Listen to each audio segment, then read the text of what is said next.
There is a moment, somewhere on the third refresh of your bank app at 1 in the morning, when the number stops being a number. It becomes a verdict.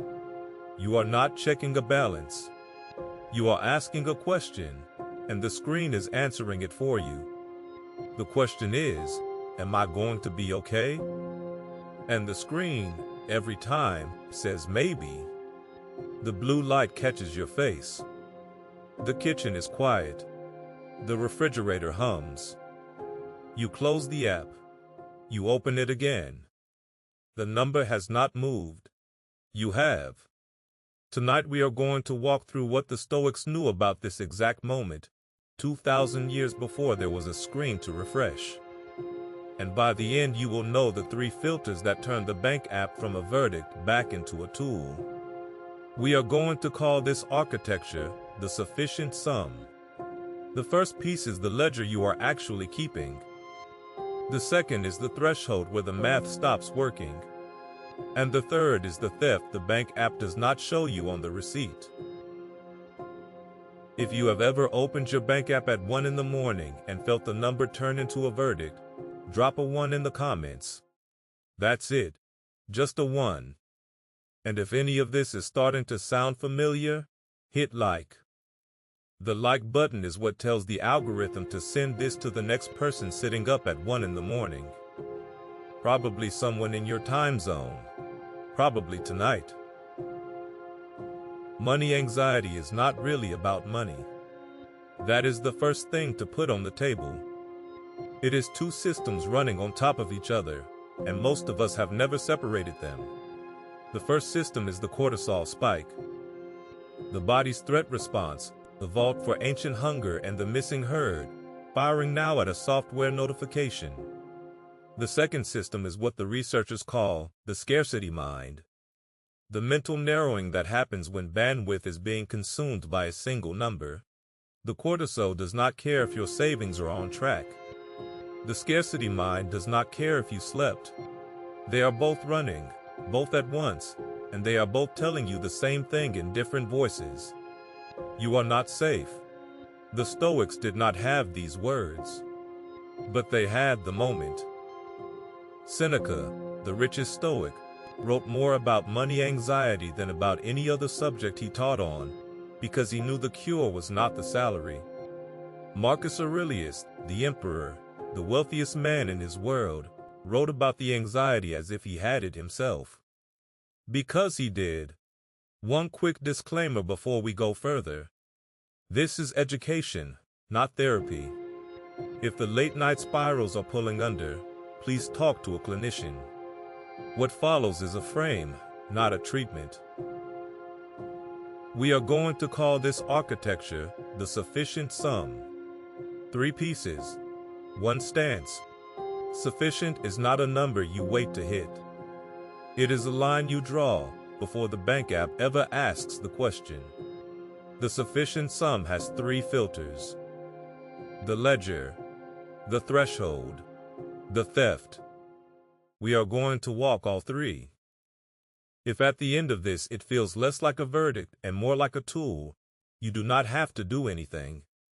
You will already be on the other side of it. If this is landing, here is the deal. Subscribe to the channel. We do one of these every week. Frameworks like this one. Stoic, plain, useful tonight, not in 5 years. Subscribe and they show up in your feed when they ship. That is the only way the channel finds you again. Before we go into the 3 filters, do one thing. Close the bank app. Turn the phone face down on the counter. Count 3 things you own that are not money. The cup beside you. The book on the shelf. The pair of shoes by the door. 3. The body has to know there are objects in the room before the mind will believe there is a life in the day. Filter 1. The ledger. The first part of the trick is what they teach in counting houses, not in philosophy schools, but Seneca said it in plain Latin 2,000 years ago. There are 2 ledgers. The first is the one the bank app shows you. The second is the one your life is actually written in. Seneca, in the very first letter he ever wrote to Lucilius, Letter 1, on saving time, said this: "Hold every hour in your grasp. Lay hold of today's task, and you will not need to depend so much upon tomorrow's." He was not talking about money. He was talking about the only currency that does not refill: the hours. The bank app shows you the smaller account. The hourglass shows you the bigger one. And nobody refreshes the hourglass at 1 in the morning because the hourglass does not have a notification. Here is the detection cue for filter 1. The number you cannot stop refreshing is on the wrong ledger. If the refresh is happening at 1 in the morning, the cost is not the rate. The cost is the morning, the hour after the refresh, the morning that follows it, the day that comes after the morning. That is what is being deducted. The bank app does not show that account. The hourglass does, and the hourglass is the one that does not refill. Filter 2. The threshold. The second part is the part the modern data finally caught up to. In 2025, 2 researchers at Yale, Akkiraju Rao and Seneca Rao, took 2 million American Gallup poll responses and asked a simple question: what happens to stress, not happiness, as income climbs? The earlier story had been about a happiness plateau. Somewhere around $75,000 a year, the joy levels off. The Yale finding flipped the question. Below about $63,000 a year, more income lowers stress. Above $63,000, more income raises it. Same direction as the salary. The chase, past the threshold, is not bringing peace down. It is bringing peace down and stress up. Seneca had named this in Letter 17, 1800 years before Yale ran the numbers. On philosophy and riches, he said, "No man can attain a sound mind if he is engrossed in other matters." The chase, past the threshold, costs more than it delivers. And Marcus, in Meditation 7.35, drew the line in one phrase: the universe is change, life is opinion. The number is change, the verdict is opinion. The threshold is where you stop letting one become the other. Here is the detection cue for filter 2. If a 5% raise would not change the 1 in the morning refresh, the refresh is not about the salary. The threshold is already behind you. And the chase is now adding stress, not subtracting it. Filter 3. The theft. This is the part that lands hardest, because it is what the anxiety actually costs you. Not in the future. Today, 8 days before this video went live, on May 13, 2026, the Federal Reserve published its newest survey of household economics and decision-making, the SHED report. The headline was that 73% of American adults still rated their finances as okay or living comfortably. But underneath that headline, 2 numbers told a different story. 42% said they were worried about finding or keeping a job, up from 37% the year before. And in a separate 2026 survey from Motley Fool Money, 44% of Americans reported a high level of financial stress, and 36% said they felt stressed about money 5 days a week or more. 5 days out of 7. So the dashboard says people are okay. The thermometer says people are anxious 5 days a week. Both readings are true. The dashboard tracks the floor. The thermometer tracks the chase. And in 2013, 2 researchers, Sendel Mullanatin and Eldar Shafir, in their book Scarcity, named the mechanism. The scarcity mind narrows attention to the immediate financial threat. Bandwidth for everything else collapses. The grocery list. The kid's question. The thing you were trying to remember.